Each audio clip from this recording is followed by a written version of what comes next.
things going? Yeah. He's dropping musical shoes.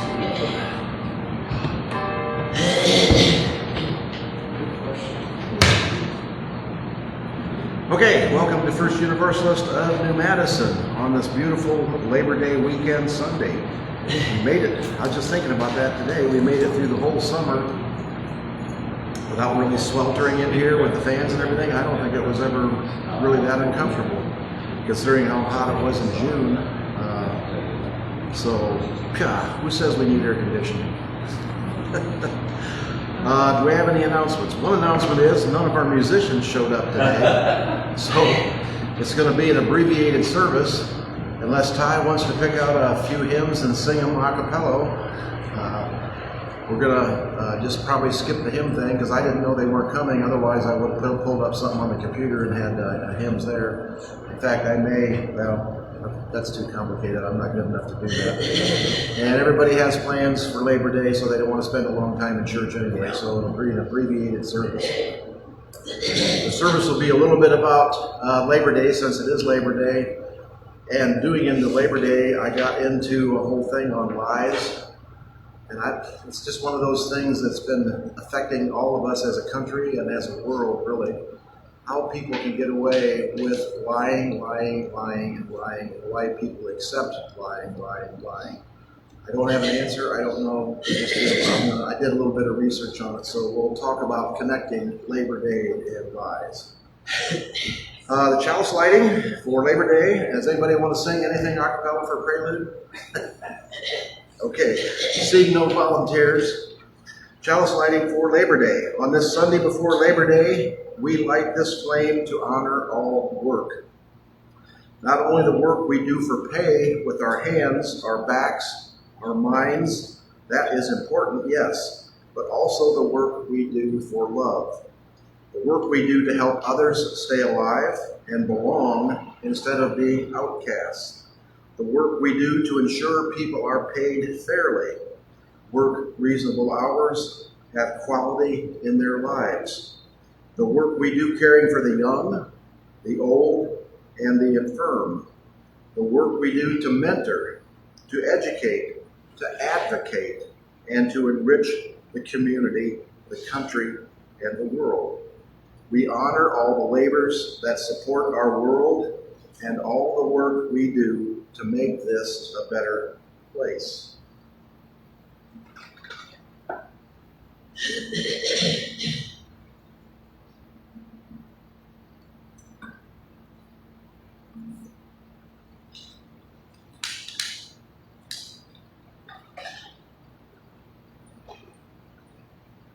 All right, for affirmation, prayer for the second half of life. If you want me to, Yes. If you want me to do it here, Yes, please. So you guys sing along with me because I hate doing solos. Well, we'll talk along with you. I'm not sure we're going to speak along with you. I'm not sure what we would do would be called singing, but it's kind of like who's the guy from Bonanza, the main guy. What is it? Lauren Green did a few songs, and he kind of spoke. If you remember, he kind of followed the melody, but he wasn't singing; he was speaking. That's what we'll do. That Brigo was one of the most moving stories. Yes. Where he spoke the song yes. about a guy that was a criminal, but he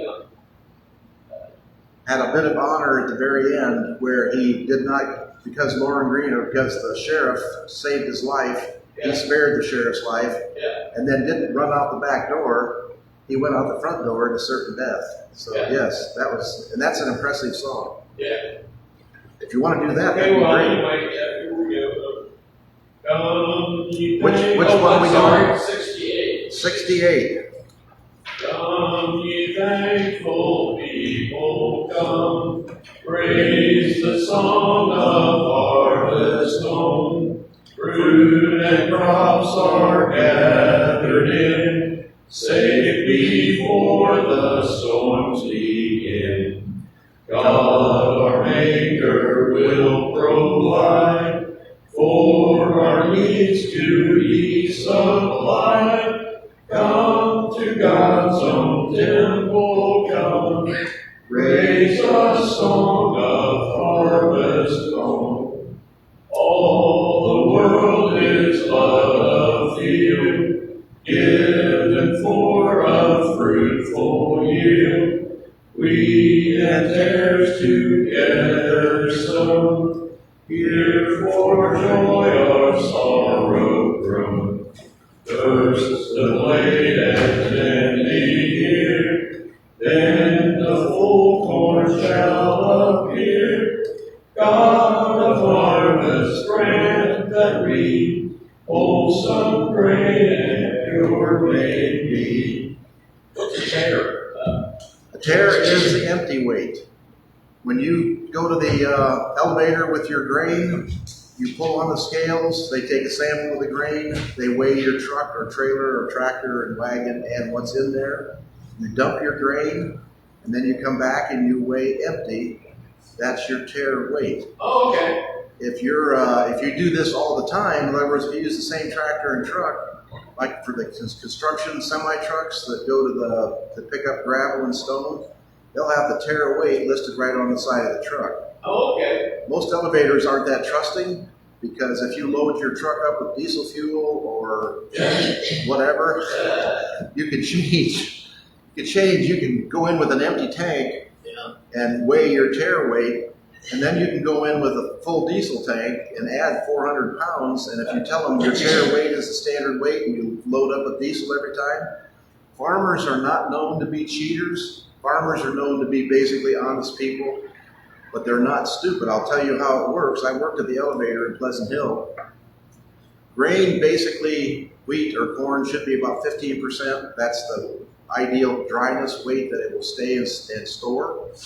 At the elevator, a lot of times they would bring in grain that was like 8 or 9 or 10% if it had been really hot that day and dry.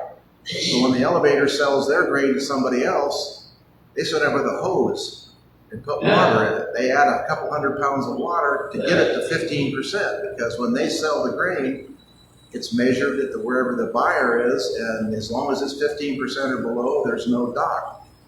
You also know that if you take grain in that's too wet, if you take grain in that's 18 or 20 or 30%, the elevator charges you so much for each percent overweight because they have to dry it. Oh.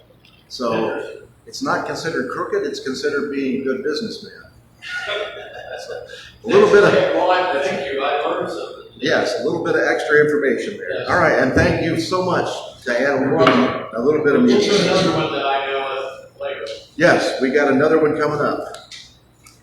Okay, let's see. Where are we here? Oh, affirmation. Spirit of life, we hold in our hearts all who are in the second half of life. Those who aspire to move from aging to saging. I really like that. Those who are moving from aging to saging. You know what saging is? That's the wise people of your congregation or of your community. We breathe with those whose hearts have been broken open, that we may continue to grow in love. A black and white portrait of an older person. Well, that's a picture of deeply wrinkled face with closed eyes and white hair. That's the picture I don't have. We breathe with all those who have been disappointed, that we may continue to dream.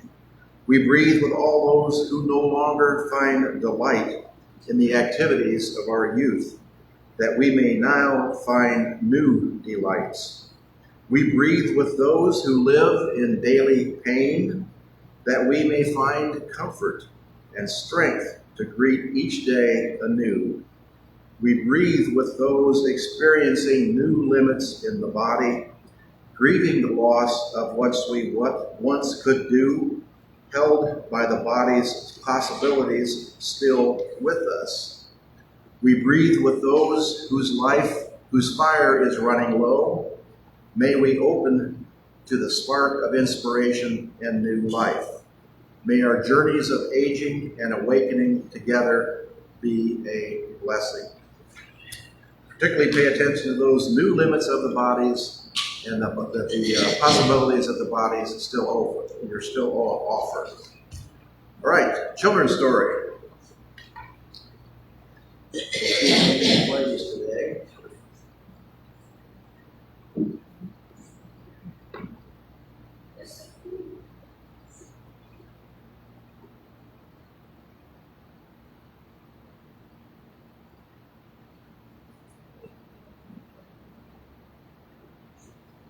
Shop the September holiday sale at Sherwin Williams and transform your space with color. Get 30% off paints and stains with sale prices starting at 30.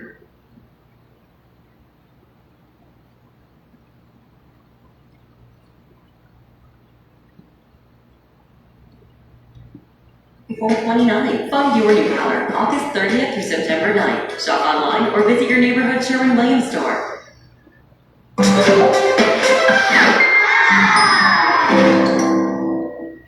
You know the story, Barry, is The my Little favorite Lie children's by story. Jane Mead. Far, far away, in a land where the wind blew in gusts over green sloping hills and the sea bashed joyfully on the rocks, lived a little boy called Luca. Luca lived in a lighthouse with no windows save for one at the very top where his bedroom was and where the lamp let out its glare to tell the ships that it was there. There was not very much to read in a lighthouse, and it was not easy to read either, especially if you wanted to read in your bedroom, because in the daytime the window was taken up by the large lamp and the sun found it hard to get in. In the night time, Luca could only read a word every few seconds when the lamp would swish its way past and everything would go blinding for a moment. But Luca loved reading, and so he did his best. He went outside and read in the garden, though the weather was blustery, and the wind would turn the pages before he could. He read in the kitchen too, by the light from the oven, when his mother was cooking jelly rolls and casseroles. In this way,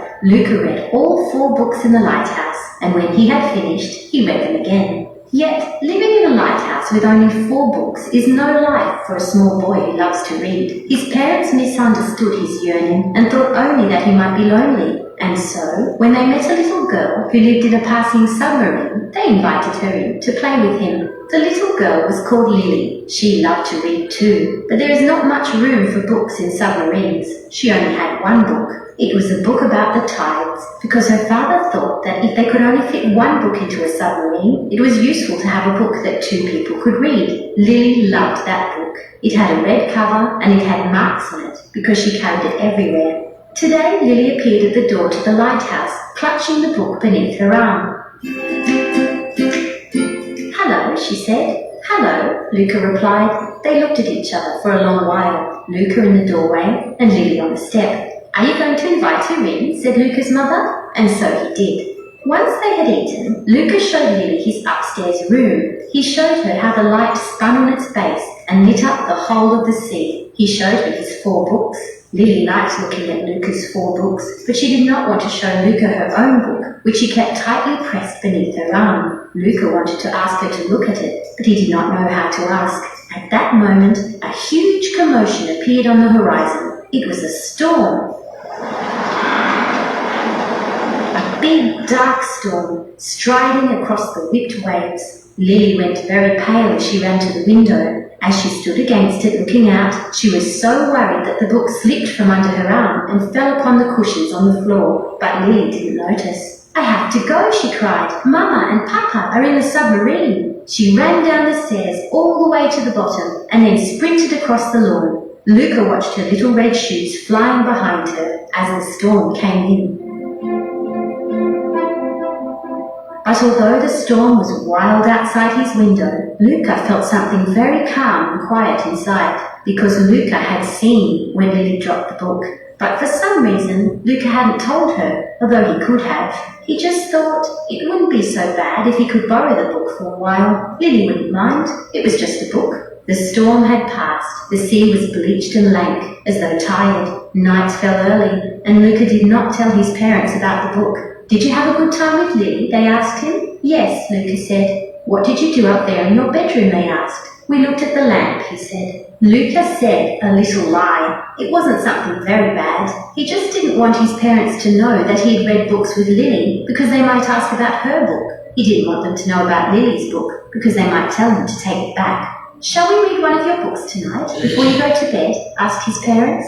"No," said Luca, "I'm feeling tired." But Luca wasn't feeling tired. That was another little lie. He wanted to read the book. He went back to his bedroom and read 1 word every time the lamp flashed past. By midnight he was very tired and had only read 1/3 of the book. But what a wondrous book! He had never known so many things about the tides, when they came in and when they went out, what moon brought what creatures, and what swell could take him to Germany or Guinea. As he turned each page, Luca realized that he never wanted to give the book back.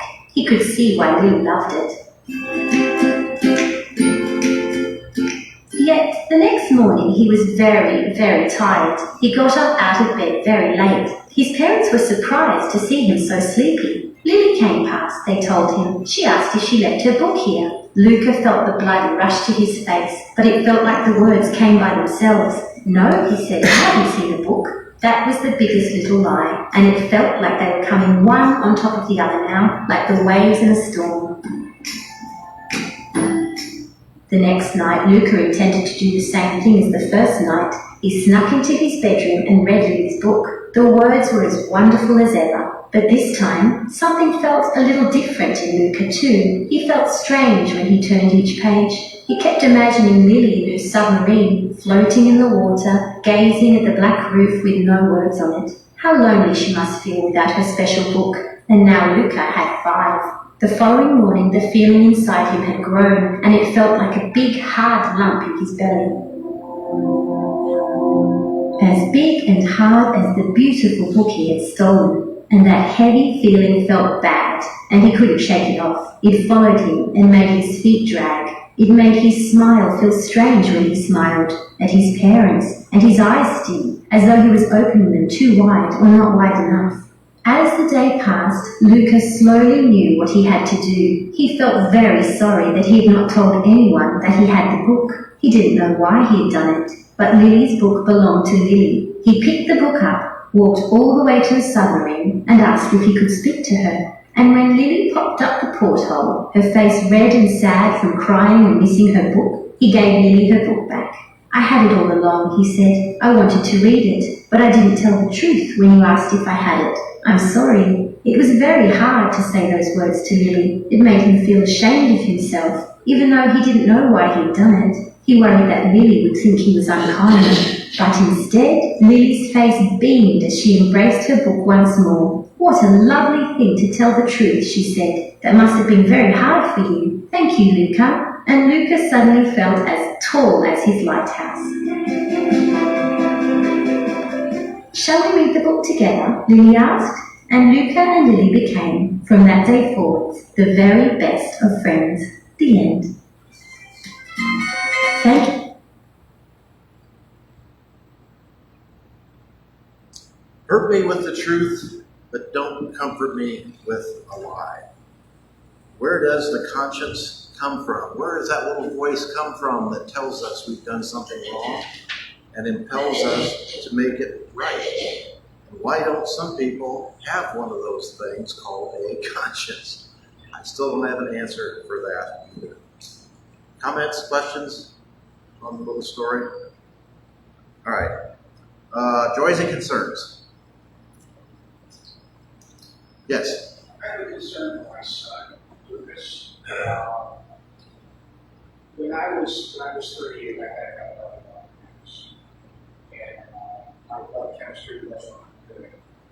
Well, at the insistence of my cardiologist now, he said, having kids tested. His blood work came back worse than mine. He's 36, I was 38 when I did it. His cholesterol was 240, his LPL was almost off the charts. And maybe this is a blessing in disguise. There are statins, and it's also the stuff that works in the gut that I'm starting to take. Because, I'm fortunate to be in my genetics. I know his wife said that she'll make sure that they do a lot less fat and fine and so on and so forth, which is good. So for him, he's really worried, as anybody. He's a young man, and I don't have so concerns with him. What's his name? Luke. Luke. You write a can for Luke? facing the problem that many of us do, high cholesterol. There are medications for that work really well. They used to tell you that you had to do a diet, which is really hard because people can't give up fatty meats that they eat. But the cholesterol medications work good. I would say be aware. I'm sure the doctor has told him this, but be aware. They started me on, my cholesterol is like borderline, but my cardiologist said, well, let's do something about that. So he gave me the lowest dose. And there are side effects to some statins, which are muscle aches, muscle pains, feelings of exhaustion. I went through that for like 6 weeks, couldn't figure out what was going on, and finally it kind of dawned on me after I was doing some research, that might be it. Called my cardiologist, says, oh yeah, just stop taking that pill. So, and suddenly again, all the symptoms cleared up. So now he started me on a different one, and he says this is the same, it's still a statin, but it has, most people have fewer side effects. So we'll see what happens with that. So basically be aware, if he has side effects, give it a couple weeks to adjust. If it doesn't, then tell the doctor, and there's multiple different statins you can go with. I had that. I thought, man, I could sit down and get up and get somebody, get every 2 weeks. Yes. So they switched the MRI on to something called precision stat. They're different types of stats. Yes. In a way, this might be a blessing in disguise. There are also non-statin drugs now. A couple on the market for treating high cholesterol. Yes. I take one, ezetimibe, or Zetia, and my rheumatologist basically shared that he didn't think it would work very well for me, and it's actually worked. And my high bad cholesterol is within normal limits, and I've been on it for 2 years. And there must be something about Zetia and rheumatology or that kind of problem, because that's what my wife is on. And that's not what me on. Mine's it's another statin. But modern medicine has come up with some miracle things, but you have to pay attention. Most of us have 2 or 3 or 4 different doctors. You got orthopedists, you got cardiologists, you got urologists, you got proctologists, and they all want to give you something different. And half the time what they give you is conflicting with each other. So you still have to be in charge of don't just take the doctor's word for it. Ask them, what are the side effects? We've got my list of medications, let's go over them. Do any of these interact with each other? Is there anything I should watch for? And if you start having some strange symptoms, call and ask. I mean, they're more than happy to talk to you, and they don't want you to suffer. I just don't think they really care that much when you're not there. A good example is my urologist wants a lab test, and I have an appointment in October, and my cardiologist wants another lab test with an appointment in October. I said, can you both of you order this at the same time so I don't have to get stuck twice within a week? Neither one of them thinks they can do that, which I thought was pretty strict. Now, that wasn't the doctor, that was the secretary that told me they couldn't do that. The lab will do that for you without the doctor. Yes. Well, actually, my attending, who's a nurse practitioner, is real good about that. He'll order the labs that I want when I want them. Which is, if you have a good relationship with your doctor, my wife does that. If she's on a trip somewhere and starts to have problems, she can call and say, can you send a prescription to this pharmacy for whatever this is that I need? And as long as it's something semi-benign, they will do that for you. So,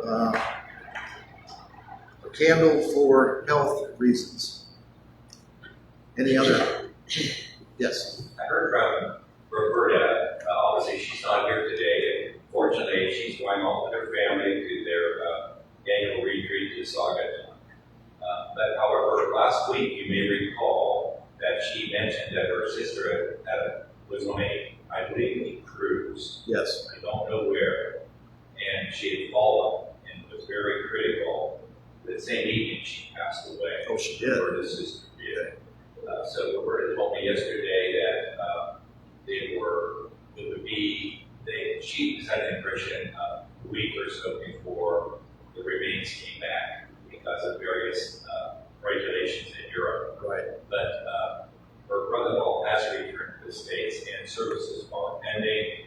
I suspect they will not be made well within the week. I believe that Roberta is going to be on for about 1 week. So just to give you an update,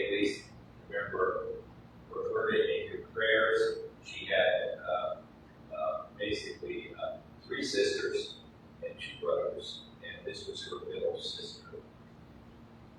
And lots of life changes for Roberta. She's moved from her home, and they're selling all of her, not all of her, they're selling the possessions or the contents of the home and selling the home. And she's moved into the Brethren's home, which I think she is pretty well adapted to. The Brethren's home is a good place to live. It's not like a step down. It's just a lateral step where you have companionship and care in case you need it. And it takes the sense of worry off of her kids, worrying that she stepped into the backyard and fallen down and can't get up. So, a candle for Roberta and her Roberta's family and her sister's family for that tragedy. And then on a positive note, I heard from Dolly Lewis, one of our fellow church members, and I unfortunately did not bring her missive. She calls it a missive. She writes a good bit and has an email list. But you remember, Dolly departed from us in mid-May to embark on I think a 3 or 4 month cruise. And unfortunately, the ship developed problems. It was in dry dock in Belfast. So I'm not sure if Dolly is yet on the trip, but she is still enjoying her travels. If you remember, they first went off to Tenerife when they weren't able to board their ship in Southampton because it was in Belfast and dry dock. And she's had a few adventures since then. If you all, as we know, Dolly's quite a veteran traveler, has traveled more places than any of us probably all put together. And she's having a good time and sends everyone her regards. I promise to bring her note next week so that you may read it. Yes, our thoughts are with Dolly. I'm sure she's going to enjoy wherever she is, but if you signed up for a 6-month or 3-month cruise on a ship, and you just get to go back to the ship and dry dock and eat dinner and sleep, and then they put you on a bus and run you around for your sightseeing tours, not quite the same thing. I'm not sure how that works out, but I'm sure they've made it fair somehow. It was something about when she gets back and she talks something about her trip. I keep asking everybody who goes on a trip, or if you just had an I'm interesting still summer. promising in India. Yes. I will. Mike is going to, I will. I don't want to put anybody on the spot, but everybody has things in their life that are interesting. And this is no professional thing here. You tell me what you're going to speak on, no matter what it is. It's just something that you're interested in, some point of philosophy or a trip that you'd like to take or a trip that you did take. We'll get the slides together, put them up here, and we'll make a 20-minute presentation on whatever you want to do. You don't even have to do the speaking. If you can give us the background ideas and stuff, we'll put it all on the video. All right. We want to remember the Ukraine. We still have our sunflowers. Ukrainians are still attacking into Russia on one side, and the Russians are attacking into Ukraine on the other side. They must have irritated the Russians a little bit because the Russians has launched more cruise missiles and stealth missiles and drones into the Ukraine and killed more people and destroyed even more of the infrastructure. They're doing their best to wipe out all the electricity transmission and generating stations, including blowing up dams that provide water for towns.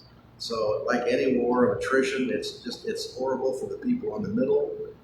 It's horrible for the soldiers. The Ukrainians have been capturing lots of Russian soldiers who are conscripts, who have no idea what's going on. They said when the Ukrainian army approached, their officers fled and just left them there.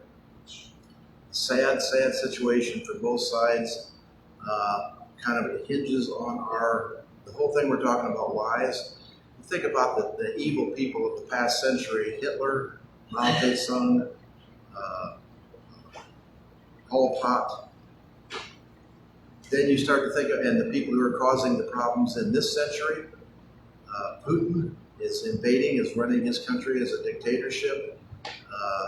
The president of Hungary has turned Hungary into a totalitarian state. They no longer have an independent judiciary. They no longer have an independent Congress. And the same thing is being attempted in this country. We did 2025 last week, and we will keep doing 2025. And I told you some of the things they are proposing. They are serious about this, about making the executive the controlling person in the country, bypassing the legislature and bypassing the courts. That is a scary thing that we are approaching, and that is why we will keep talking about The other sad situation, how many of you saw the news in Israel? 6 hostages, the Israelis were attempting to rescue them. Hamas executed the 6 hostages before the Israelis could get there. Both sides, as we mentioned every week, neither side has any interest in ending this conflict. Netanyahu, and he was one of the people that was named as one of the people who is an enemy of mankind, along with Putin. They are using this ploy to keep in power, to stay in power, and they are destroying and completely eliminating the Palestinian section that is involved in Israel. And they are sacrificing their own hostages to do this. The meeting has been set up, the proposals have been made, both sides have preliminarily agreed, but neither one will Netanyahu will not give up control over the border with Egypt, which is what Hamas considers important, and Hamas will not give up control over the rest of the West Bank, even though their last election was like 15 years ago and they didn't even have a majority in that election. So it's not the Palestinian civilians who are at fault. They are as much victims as anyone else. But the people who are running the show have no concern for the people who are living. Okay, any others? Yes? I have a family that I was involved with in Zimbabwe, and the mother of the family finally got a job. She actually was on a ship that's in Belfast. At the moment, they transferred her to another ship in the Mediterranean. She's going around. The only reason I'm even mentioning that, well, she is away making that money. If we stop and think, we have had unseasonably hot weather for the last, 2 weeks, 2.5 weeks anyway. Extremely unusual, but what's not being reported until you actually start to go looking for it, okay, is that the drought that they want to record only one country at a time is actually a very large band that runs around the earth if you start looking at it, okay, around the equator and north and south. Zimbabwe and actually most of Africa is suffering from major drought and has been suffering for a major drought for 2 years. Didn't know that, did you? I didn't until recently. And it's so bad in southern Africa that they're having to dig holes 4, 5, 6 feet deep to find enough water, dirty water, to water their animals, to keep water, what have you. You go a little further north, Afghanistan is in the middle of a 4-year-long drought as you go through. Okay, if you go a little bit further east from that, there's a drought in northern India. And then you completely go all the way around the globe, and climate change is upon us. There is absolutely no doubt about it. You can deny it. And one way that they can help you deny it is by reporting one country at a time rather than looking at the whole thing as a problem. We have a major issue. Now, at our age, we probably won't be dealing with the worst of it. Okay? Which I think, and that's one of the things, we're talking about in all of this, is that a lot of folks ignore this because they want the good old days to come back, and they're not willing to change their minds that the good old days are gone forever, okay? And you're going to have to change your thinking and your lifestyle and the rest of it. And that's going to be very difficult for most of us to do. Especially like in most of the developed Europe is pretty good. We don't have any public transportation in this country. Okay, and I've been beating that drum for 40 years, if not more.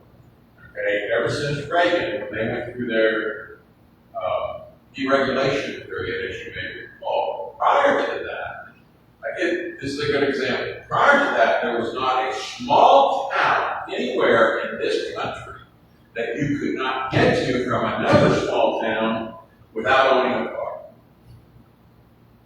The reason for that was that the FCC, for a long time, if you wanted a very profitable route, say you wanted to fly your planes from, Cincinnati to Chicago, you wanted that route, you could get it. But you also had to supply service to all those little cities and counties and the rest of it in between all of that in order to be able beliefs. They're very profitable, right? And it's not that those routes weren't unprofitable. They were. They were profitable, but a very small profit. All right? And, you know, when you have a little town, and I do here, want to hear my little funny story about my boat, my bus trip from Bismarck, North Dakota to Minot, North Dakota, where I was stationed. It's a ride. I mean, it really was quite funny. But my point being is that I don't know what to do about this. I just keep beating that drum and beating that drum. It's not just public transportation. Okay, the fact of the matter is we're in a situation where we're trapped in a system we can't get out of. We are in control of that system. Our votes are in control of that system, which is why we ask ourselves continually, why do people vote the way they do for things that don't make any sense, that aren't facts, that aren't true? The only thing I can say is, when I was a kid, every little town had a bus station. Yes. And buses went from every little town to every little town.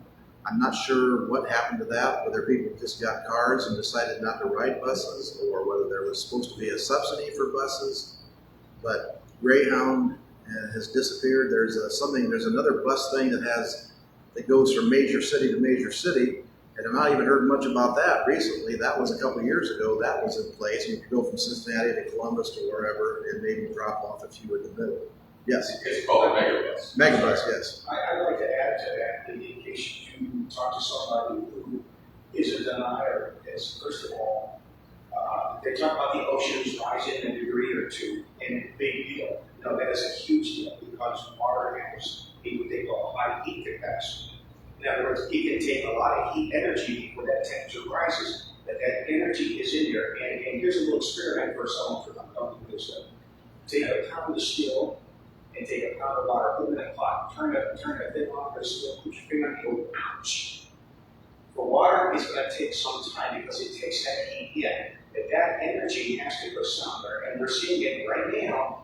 We're seeing it in stronger weather effects. And the other thing too is, again, so this is a little, the Earth goes through some changes and hot changes and cold changes, and that's true. And so, are we maybe going through that? And the answer is, well, here's the thing: it takes nature 2,000 to 10,000 years to do. We've accelerated it in 50 years. We are accelerating that change, and nature's going to be around, but I don't want to have that burden on anybody, on their grandkids, and so forth. It's not right. And so if somebody wants to argue with them, tell them he has to change the habit. This has been accelerated by us. Yes. The problem is 99% of the scientists will say this is the fact, and 1%, some crackpot, will say no, it's not. And then all the naysayers will focus on the crackpot. They will publish it.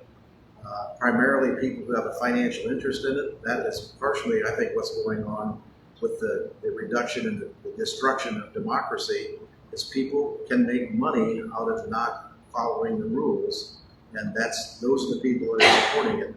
The strange one, and this is kind of a sidelight, is Elon Musk, who makes his money from electric cars, giving $1 billion to a guy who wants to eliminate all the subsidies and support for electric cars. That I don't really understand. Maybe that says discretionary cash. Yes, maybe that says something about what's going on, or maybe he has some kind of secret plan to make money out of it, or I don't know. Whatever, it just on the surface it doesn't make any sense. So, all right. For all those thoughts and prayers, for all those hopes and dreams, for all those fears and trepidations that we are not able to say, or maybe not even able to recognize, we light another candle which will remain lit. All right, our message, Truth and Lie, or Labor Day. This is a map or a little description of paid holidays, paid vacations. What we're going to talk about, well, let me read this first. This is something I found really interesting, which is how I kind of got on the truth and lie things. One day, a man named Truth and a man named Lie stood by a river just outside of town. They were twin brothers. Lie challenged Truth to a race, claiming he could swim across the river faster than Truth. Lie laid out the rules to the challenge, stating that they both must remove all their clothes and at the count of 3, dive into the freezing cold water, swim to the other side and back. Lie counted to 3, but when Truth jumped in, Lie did not.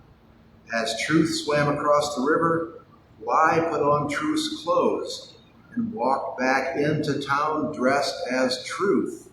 He proudly paraded around the town pretending to be Truth. Truth made it back to the shore, but his clothes were gone, and he was left naked, with only Lie's clothes to wear. Refusing to dress himself as a lie, Truth walked back to town naked. People stared and glared as naked Truth walked through town. He tried to explain what happened and that he was in fact Truth, but because he was naked and uncomfortable to look at, people mocked and shunned him, refusing to believe he was really the truth. People in town chose to believe a lie because he was dressed appropriately and easier to look at. From that day until this, people have come to believe a well-dressed lie rather than believing the naked truth. A little story, a little parable for you to keep in mind. So what do lies have to do with Labor Day? Labor Day is a day of rest that commemorates years of war. What do we mean by years of war? Labor Day started under President Grover Cleveland 4 days after the Pullman strike. If you're aware of the Pullman train strike, Cleveland sent 12,000 federal troops to break up the Pullman strike. The marshals killed 2 men and wounded many more.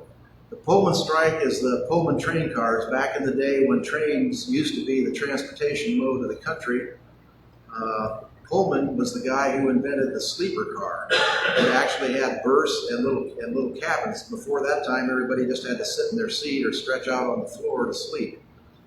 For a marginally increase in price, you could actually have a cabin, and this was until the late 40s that sleeper cars and people traveled across the country by train until airplanes came into fashion. The interesting sidelight, the porters in Pullman cars were almost always black. They were respected. They were icons in the black community because they had a job that was a respected job, a good job. But the workers were being taken advantage of during the Depression. Pullman, to make more money, cut the wages of his workers. His workers banded together and said, we're going on strike. And this was before strikes were actually legal. So, and then President Cleveland, in support of the business community, sent in the federal troops and the U.S. Marshals to break up the strike, shot a bunch of people, killed 2 people, wounded many more. This was right before the election. All of a sudden, Cleveland, this is the understanding that we're given, needed support from the laboring class. So he thought to heal things over, he would institute a Labor Day, a day honoring and raising up the laboring people in the country.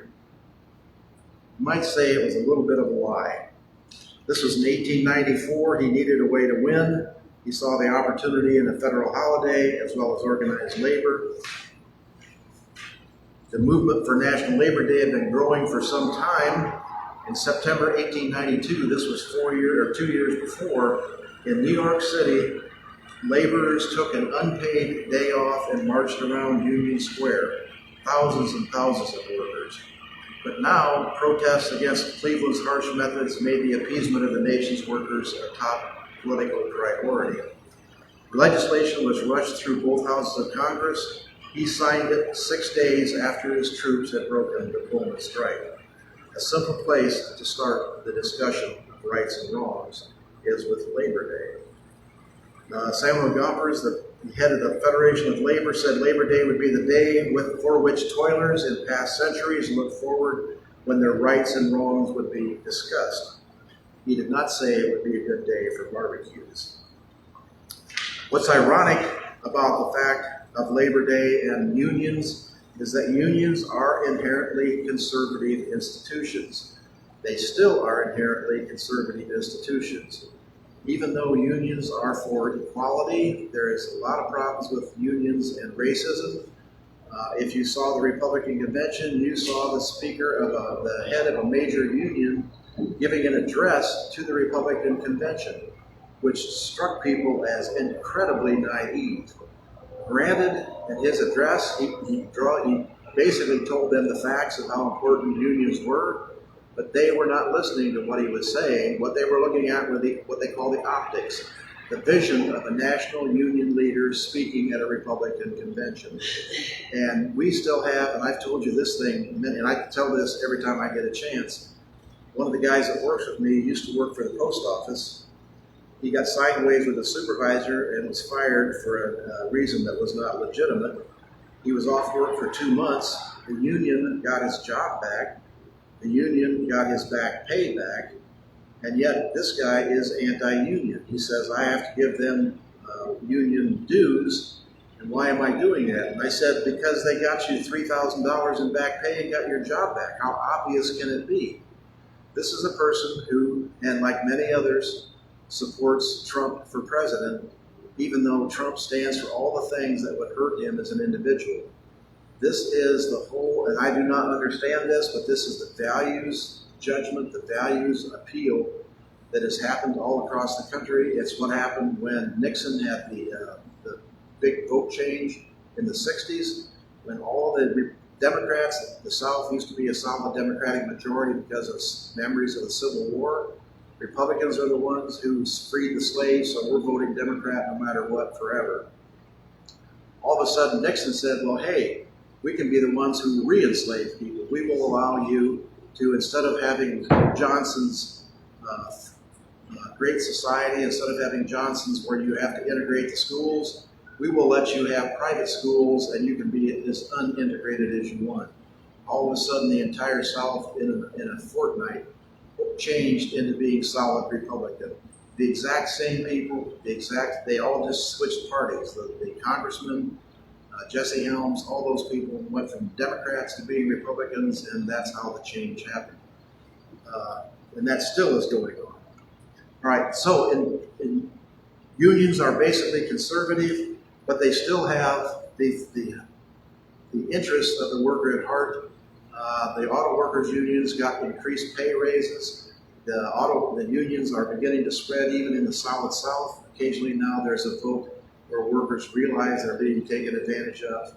We will have to see whether this is a thing that makes sense, whether people follow through with this, or whether they can have the wool over their eyes again. So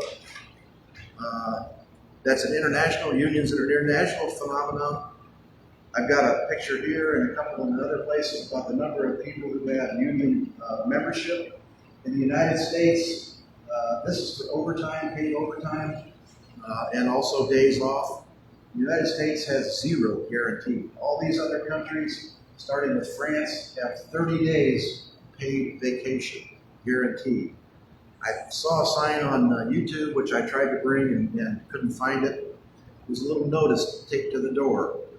Notice, all employees must have their cell phones on 24 hours a day, 7 days a week, 365 days a year. Even if you're on your day off or if you're on vacation, if we call you, you have to answer and you have to come into work for somebody who's called off, who's sick, when we have a need. Workers have complained about this and said they won't do it. But the company policy is very plain. If you do not answer your phone, that's an occurrence. If you get 2 occurrences, that's recognition that you can be fired for that. Another thing the United States has in particular that no other country does, we are what they call at-will employees. The company can fire you for any reason whatsoever. You do not have to have a legitimate complaint. You do not have to have any grievance policy.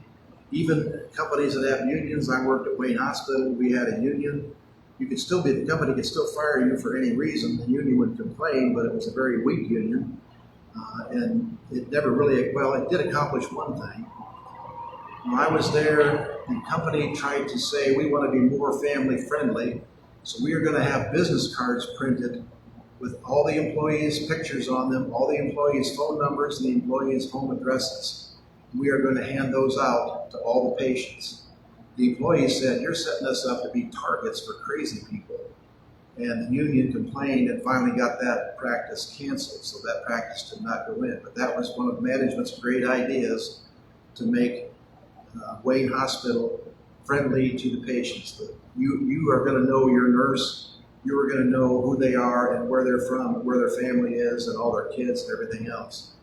It sounds like a good idea in practice, or in theory, but in practice, if you saw the number of crazy people that come to the hospital, it would scare the pants off them. Another example, we're kind of getting off topic, we're out of time anyway. We wanted to be family friendly at Wayne Hospital, so in the emergency room, they said now you can give a patient, if the doctor allows, they can have soda pop. So we said, what about the family member, the wife, the husband, the kids? No, they can't have any soda pop. So we're supposed to take in a can of pop for the patient and tell the wife or the husband, that'll be $1.50 if you want us to bring you a soda pop. How stupid is that? So what did the employees do? What employees always do, they work around the rules that are imposed on them to make the situation compliant and friendly. We took in 1 can of soda pop and 2 glasses of ice and said, when you run out of pop, we'll bring you another one. So we were still only providing pop to the patient, but we were actually providing pop to the family member as well. The administration was standing in our way to help make things better for the cost of a can of pop, which they buy by the ton. So it can't be costing them that much.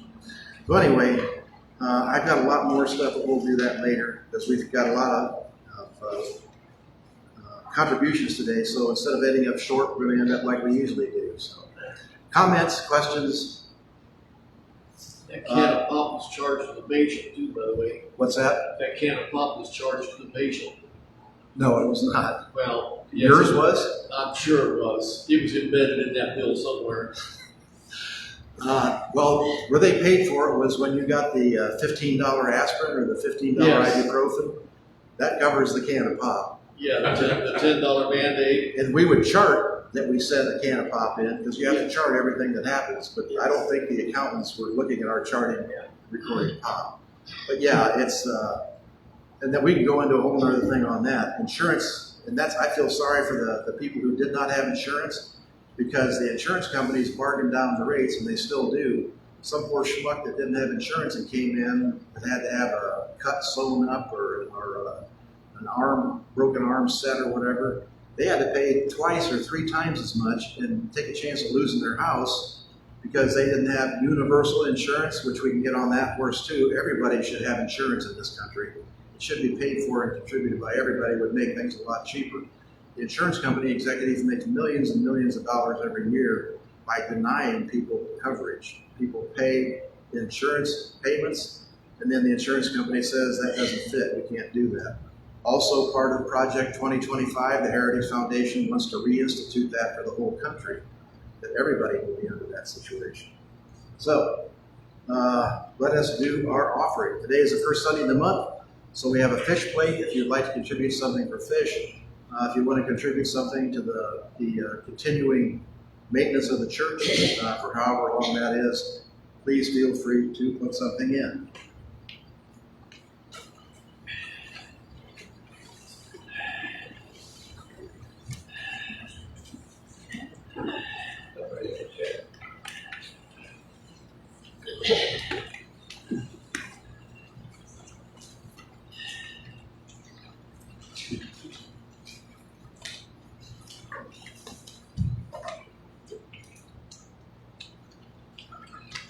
I always say every week how nice it is to have music. You can tell how nice music really is. So.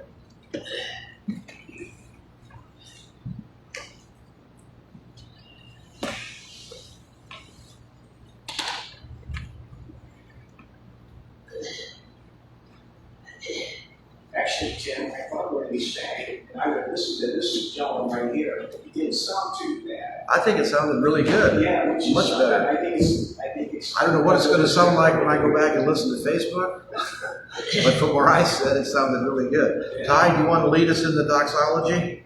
From all that dwell below the skies, Let songs of hope and faith arise. Let peace, goodwill on earth be sung. Through every land, by every tongue. Very good. The other one I found that I knew was 115. 115. All right, let's do that now.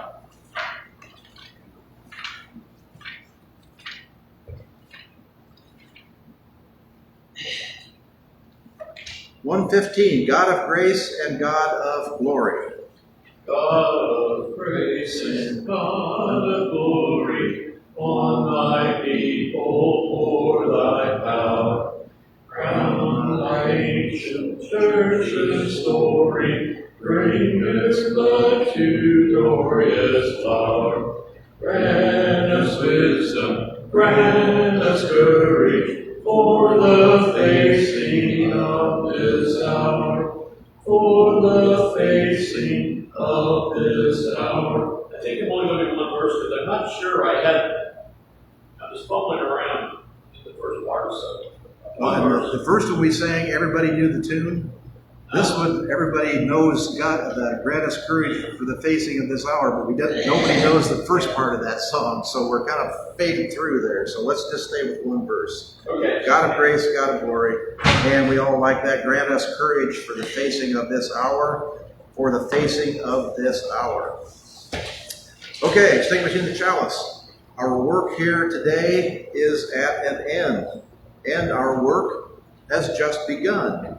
The work of holding one another and this community in love, the work of trusting that we are on the right path, the work of believing that what connects us is stronger than what separates us, the work of engaging in that which makes us whole, the work of deeper understanding and commitment, the work of letting go of that which does not serve us, the work of radical inclusion, the work of collective liberation, the work of this beloved community, a beloved community of which we were all a part, a place where we are welcomed, respected, valued, and cherished, a place where we belong.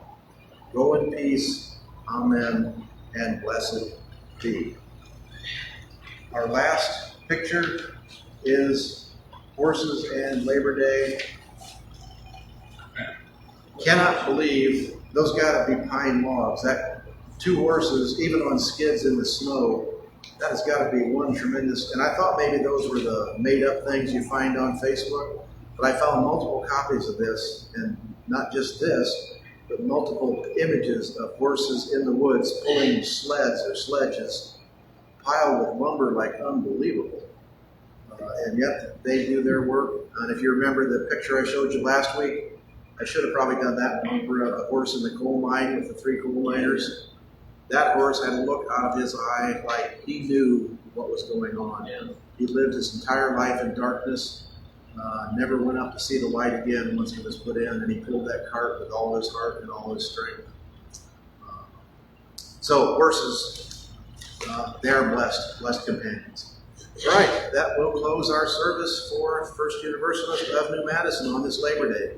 Enjoy yourselves. The weather is good, and we will see you next week. And a holiday, you're off Monday. Hopefully you're off, and the company doesn't call you and make you come to work. That's what, if those are pine logs, they're not as heavy as like oak. You know what I mean? But even so, that's got to be huge amount. Huge amount.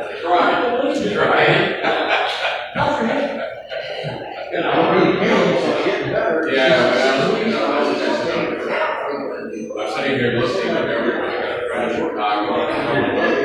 It's amazing. I have managed to cover this one. I don't go see it. No, I can't read it. That's why I go home at 3 o'clock and leave that. I go home and write down. And my buddy in Chicago, my buddy in Georgia, both of them worked at service through the PA system. Yeah. They in their workplace every day, every day. That they're having to go here, having to go there, and honestly, either their health is so terribly horrible, Okay, that they need that kind of daily support, or nobody in Chicago is not coming to this conclusion. So, that's just, bring them in, because he had heart trouble. His dad's been changed. Work times. Okay, and it's just on top of it. The VA screwing things up. They send him on so right because the VA wanted to do and work on the time of the years. Heart problems. Having to make it more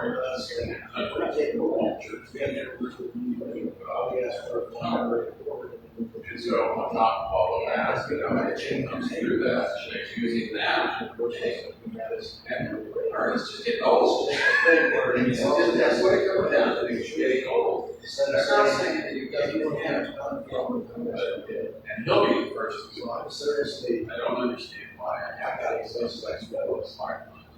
Doctors and then I should not go to the doctor. The VA wants to do this, and then the doctor can send me to wants to do this, and the VA said they're going to stay for the last work of that healthcare system. So we will get in. What I'm trying to get at is sometimes we wonder if this is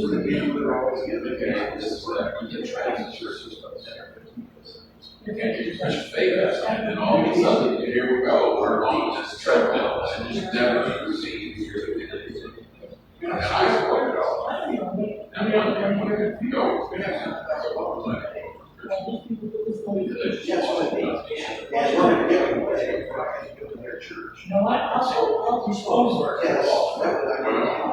we had a falling out. I didn't know she was last board meeting. So I had the whole thing because she was wrong. So the question was, I didn't win access to her basically wanted to use and she got all upset. Oh, yeah, we're never talk to me again. So days later, unexpected because she did not expect to do that. So my son was I had back pain and I've been dealing with back pain. Yeah, 10 minutes. Well, since 2012. Okay, and now I'm getting wonder as I'm going through it because when you were a kid, your parents, your father, isn't it amazing how just for something that's working, it seems to be working, and all of a sudden just I used to do that for my father. And so, I get it into my mind. Actually, I was pretty good at this point. Just reading that. Well, good. I'm glad you're there on the bell. I'm still not able to, I can't use that really for 20 minutes without a lot of sleep. I really can't walk. I went to the store, boxing, and I got out of the problem. See what's the way I would be.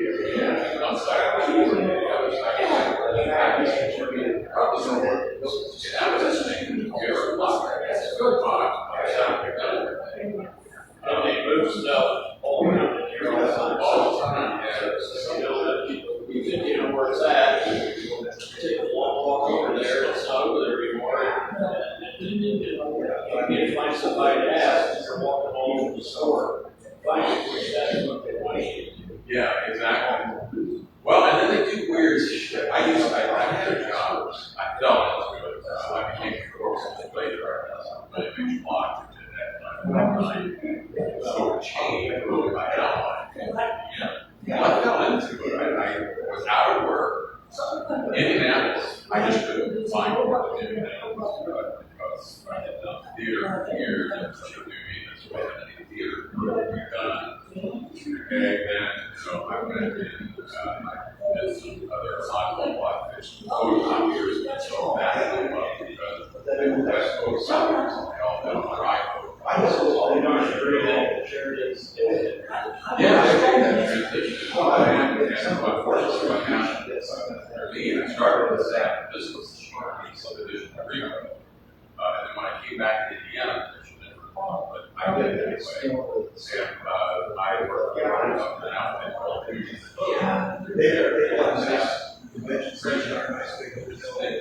I worked for them about a year. So I it was Christmas time, I went and got, I did this inventory. I agree with you there. Because I've been here since I was 10 years old. Yep.